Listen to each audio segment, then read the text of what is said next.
Welcome to our conversation. Today, we're diving deep into an honest view on China after 11 years.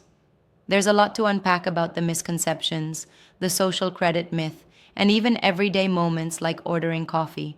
I'm really looking forward to this discussion. So, we're talking about a journey through culture shocks and real life experiences, right? Exactly, it's like peeling an onion, layer upon layer of details and perspectives. For instance, one of the major points raised is the whole misconceptions about what living in China is really Yeah. like. Right. A lot of people, especially Americans, have an image that might be, overly simplified or even exaggerated. Precisely. And one big debate in the content is about whether the so called social credit score system is as pervasive and controlling as many believe. Yeah, it's interesting. The view here seems pretty clear. It's not a total surveillance state in the way the myth suggests. Exactly, it's more about a misunderstanding. In reality, policy and everyday life balance out in ways that aren't like as dystopic as people imagine. Right.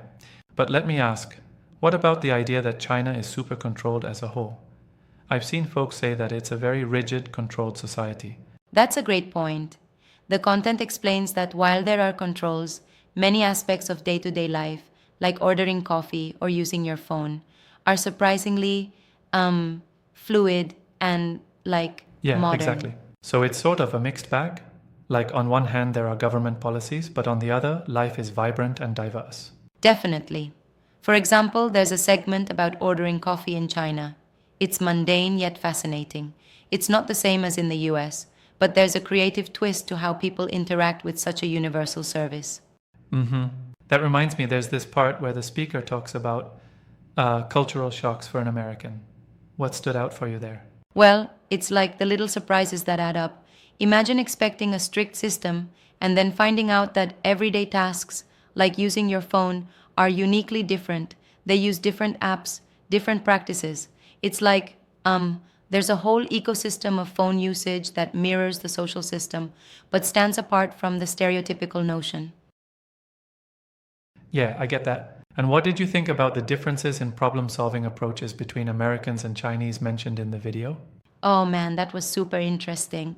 It seems that the Chinese approach is more collaborative and context driven, while in the US it's often more individualistic. It's like when faced with challenges, there's a whole cultural toolbox that directs how they solve problems. Right. I've always thought that might be an overgeneralization, though. Do you think it's like fair to label it strictly as American versus Chinese methods? I hear you, and I respect that view. But what the content suggests is that these differences arise from deeply held cultural values accumulated over years. It's not a black and white scenario, but it does highlight distinct tendencies. Fair enough. It sounds like a nuanced perspective. Now, shifting gears a bit, how about the lifestyle details in Shenzhen? I noticed that was another major segment in the piece. Oh, absolutely. The lifestyle in Shenzhen is portrayed as like a microcosm of China's rapid modernization. From bustling streets to high tech living, it shows a side of China that's progressive. Yep. And then there's that bit about content creators in China. That's such an intriguing layer to the discussion. Right, it's like a whole new world today. Even creative work is influenced by these cultural dynamics. Platforms run differently, and creativity manifests in unexpected ways. Yeah. I find it interesting how personal relationships come into play too, like meeting a Chinese wife and dating a Chinese girl. It really humanizes the experience. Totally. The authenticity of those personal stories really breaks the monolith. For instance, the speaker shares his own journey of navigating relationships that cross cultural boundaries. It shows that love and personal connections often defy cultural stereotypes. That's both heartwarming and eye opening. And then there's the practical side, talking about whether an American can live permanently in China, which brings up matters of bureaucracy and lifestyle adaptations. Yep, exactly. I mean, when you factor in such elements, it's almost like living in China is a dynamic blend of challenges and opportunities, right? Yes, absolutely. It's like you have to accept the shoes that fit the feet. There are challenges like adjusting to completely new ways of handling daily life, be it kindergarten inside a condo or even the widespread habit Yeah, of it's smoking. definitely different from what many expect. Speaking of smoking, that part about why so many people smoke in China was both surprising and enlightening. Right. It was almost like a cultural habit shaped by decades of social norms and, well, urban lifestyles. It paints a picture of personal choices that, while different from the US, are very much part of the tapestry of life in China.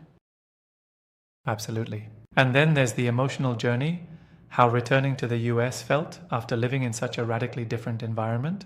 Yes, that was a very reflective moment in the discussion, a contrast between comfort zones. The feelings when you return home after 11 years abroad can be pretty mixed. It's like re entering a world that you once knew, but now it feels different. Totally. It almost seems like the experience forces you to re examine your understanding of what home really means. Exactly, and that's where the meaning of life part comes into play too. Reflecting on how these experiences shape one's perspective on existence is a deep takeaway from the content. Right, that's deep. And it's interesting, balancing the pragmatic everyday lifestyle with these deep existential reflections. For sure. It's like, on one level, you have the tangible experiences, the taste of a coffee, the use of a phone, navigating a bustling street in Shenzhen, and on another level, these profound reflections on life and meaning. I also appreciated how, despite the intense focus on cultural differences, the conversation never fell into extremes. It felt balanced rather than overly critical of either side.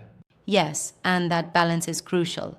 While some might argue that the reality of China is either too controlled or too chaotic, the content suggests that it's a lived reality full of contrasts.